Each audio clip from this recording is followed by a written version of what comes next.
setengah-setengah, jangan berkorban setengah-setengah. Assalamualaikum warahmatullahi wabarakatuh. Salam satu hati untuk yang sedang menonton video ini. Semoga dalam keadaan baik, bahagia, dan serba indah kehidupannya. Ini adalah video pertama saya, jadi mohon dukung dengan subscribe, like, dan komen pada video ini supaya saya bersemangat untuk mengedukasi, memberi konsultasi dan motivasi kepada sahabat-sahabat kita yang tengah mengalami permasalahan-permasalahan hidup, terutamanya di permasalahan rumah tangga. Di video kali ini kita akan membahas curhatan. Jadi untuk teman-teman yang ingin konsultasi, ingin mendapatkan edukasi, mendapatkan motivasi, silakan chat atau DM akun ini, atau bisa juga menghubungi WA yang sudah tertera di bio akun maupun video ini. Salah satu curhatan teman kita yang ada di Sahabat Satu Hati, curhatannya begini. 11 tahun rumah tangga.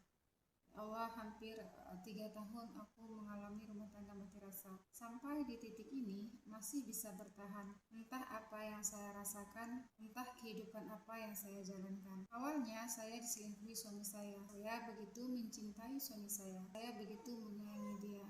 Setelah dia kecewakan saya, rasanya hati saya hancur. Bahkan kalau ditanya berapa persen cinta saya, entahlah. Saya rasa sudah tidak. Tapi saya melihat anak-anak saya. Saya bertahan demi anak. Saya membela anak. Tapi bagaimana dengan perasaan saya?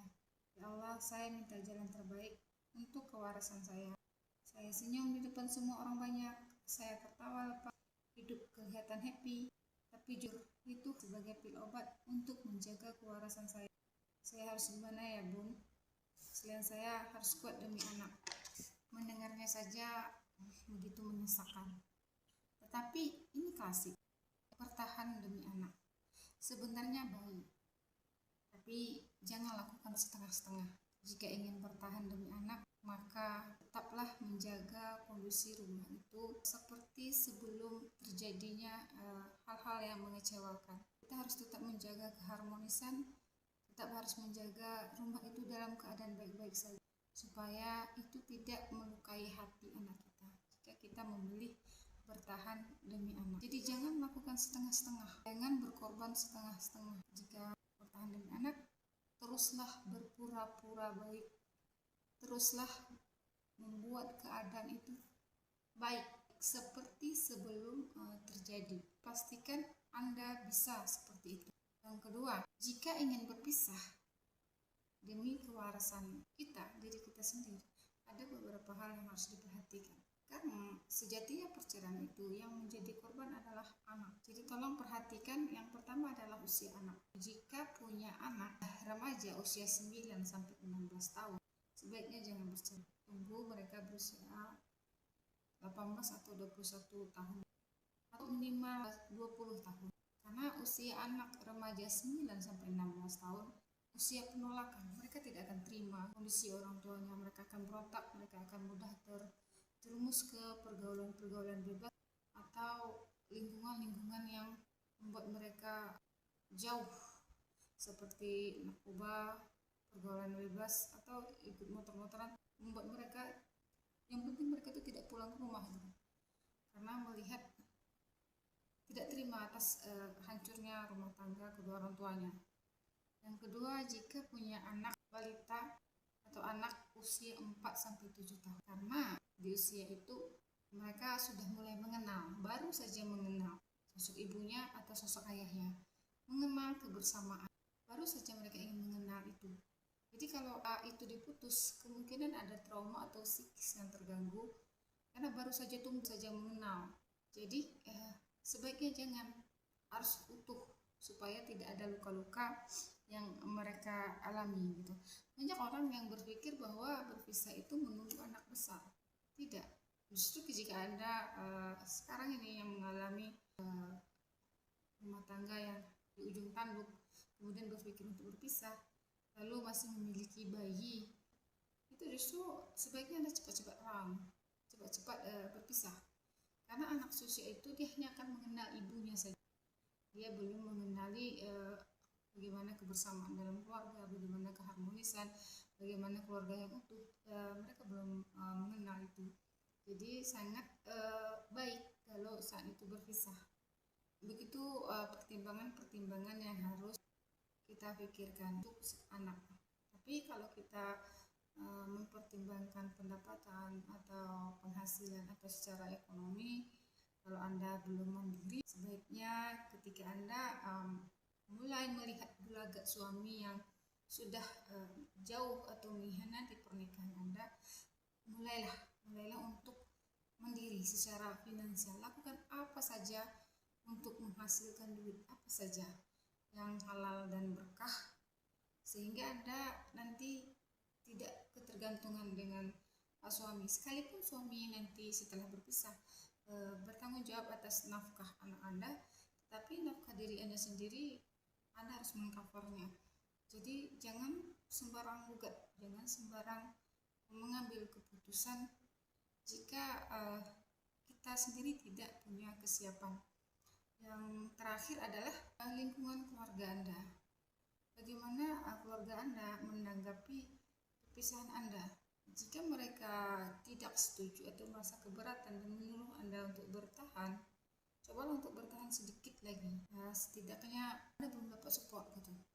Jadi kalau ada sesuatu yang terjadi di kemudian hari setelah Anda berpisah, Anda tidak punya tempat untuk mengadu.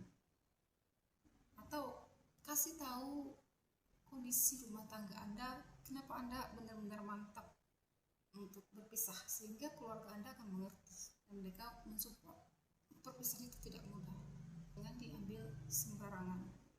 Bahkan ada beberapa orang yang berprinsip selagi tidak KDRT atau tidak perselingkuhan maka bertahan. Tetapi ketika itu sudah terjadi dan itu memang ujian dalam rumah tangga Anda dan Anda berpikir untuk mengakhirinya, tidak salah. Tetapi pastikan siap dengan meledak. Tidak seperti itu cara menghadapi. Tolong lebih slow, lebih kalem. Kemudian pikirkan langkahnya. Bagaimana setelah Anda siap secara mental, anak-anak Anda juga udah oke, semuanya, silakan Anda mengajukan gugatan ke pengadilan agama. Buka dari Senin sampai Jumat. Jadi silakan mengajukan gugatan itu ketika Anda benar-benar siap. Karena ketika Anda salah melangkah, bukan tidak bisa, tapi kesulitan itu akan Anda temui gitu. Kalau ada persiapan, walaupun sulit, tapi setidaknya Anda setelah merencanakan 85%-nya kemungkinan akan mudah. Itu saja yang bisa saya berikan atau saya sampaikan kepada semua yang menonton video ini, khususnya kepada mbak-mbak yang telah bertanya. Terima kasih telah meng-share masalahnya. Saya senang bisa berbagi, bisa menerima curhatan-curhatan dari teman-teman kita di luar sana, mempercayai kami sebagai wadah untuk jangan stres gitu, tidak menghadapinya sendiri gitu. Ada tempat berceritanya, karena kebanyakan perempuan itu atau orang-orang yang punya perbedaan introvert misalnya, sulit untuk curhat, sulit untuk bercerita. Jadi ceritakan saja kepada kami, kerahasiaan dan identitas Anda dijamin aman. Dan saya buat ini video menjadikannya konten di YouTube bukan untuk semata-mata untuk mengambil manfaat atau segalanya, supaya yang mengalami hal yang sama, yang mengalami peristiwa yang sama, punya keberanian juga, punya teman untuk curhat atau untuk berkonsultasi dengan kita, sehingga dia tidak stres sendiri, tidak merasa sendirian, dan tidak down. Karena tidak semua orang mentalnya sama, tidak semua orang bisa kuat, semua orang pasti butuh dukungan. Jadi terima kasih telah memilih kami. Kemudian untuk teman-teman yang melihat video ini, silakan atau konsultasi dengan kami. Tidak solusi, ya motivasi. Pasti kita bisa berbagi, karena berbagi lebih indah, lebih ringan, dan lebih menyenangkan.